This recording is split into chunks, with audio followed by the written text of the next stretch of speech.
Hi, my name is Bella Essex. I'm showing Littlebug here at GDC on my arcade cabinet, as you can see right behind me. Intel awarded me NUC Skull Canyon at Intel Developers Forum last September, and with it I was able to build the arcade cabinet.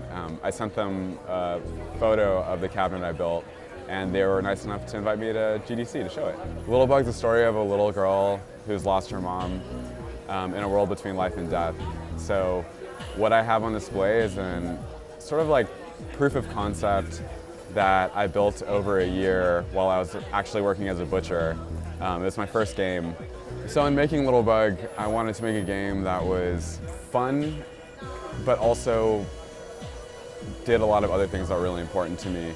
So what I really wanted was the story of a child traveling through the wilderness and how they would see it through their eyes. That's why I have a lot of hand-drawn stuff kind of reminiscent of like wiggly 90s Nicktoons, because that's my own childhood experience. I also made the story about a little black girl and her mother, and I feel like the story of two women of color is really underrepresented in games, and that's a really important part of the game's DNA. I'm working with two black women writers to make sure that story is true, because it's not my story to tell. It was really important to me to like have my own drawings in it and have my own personal touch while inviting voices of friends that are underrepresented in games to be a part of it. In the game you play as the little girl, Nyah, and her firefly companion. You actually control them at the same time with two sticks, and then you use a button to connect them with a telekinetic beam that's used to help Nyah fly and also break through objects in the game. Along the way you'll meet some spirits that aren't so friendly, but other ones that might want to help you along the way. You also collect little trinkets for your jar that you'll eventually give to your mom, but more of that in the full game.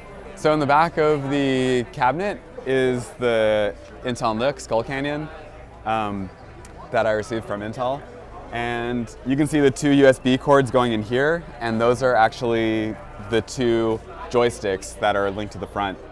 And just a simple like Asus monitor, and it's all hooked up just as you would do it at home. It's just compressed inside of a little cabinet. My game's actually pretty heavy for how small it is, and the NUC does a pretty good job of running it, and its size is what made the cabinet possible. So inside we have actually a really simple kit that you can just get online for like, it comes in these two parts with all the wiring and buttons, and each of these kits was like 12 bucks.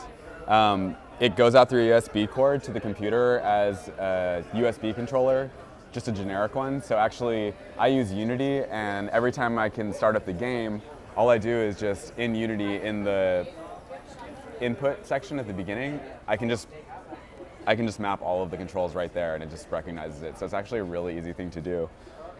So the pedal is actually also linked up as one of these buttons. It's actually coming through the side of the cabinet and going into one of the inputs. And inside is just another button. And it's just held up with springs so that people can kind of have like a nice springy feel when they're pressing it. So yeah, it's totally all done by hand. And the whole construction, besides the computer, was probably under 100 bucks. I mean, easily under 100 bucks, because it was just screws, spray paint, and these cheap button kits. Thanks for watching. You can find out more about Littlebug on our website, buddysystem.la. You can also download the current alpha sort of proof of concept version on itch.io and GameJolt by searching Littlebug on either of those sites. And look out for the full game, which is coming out May 2018 on Steam.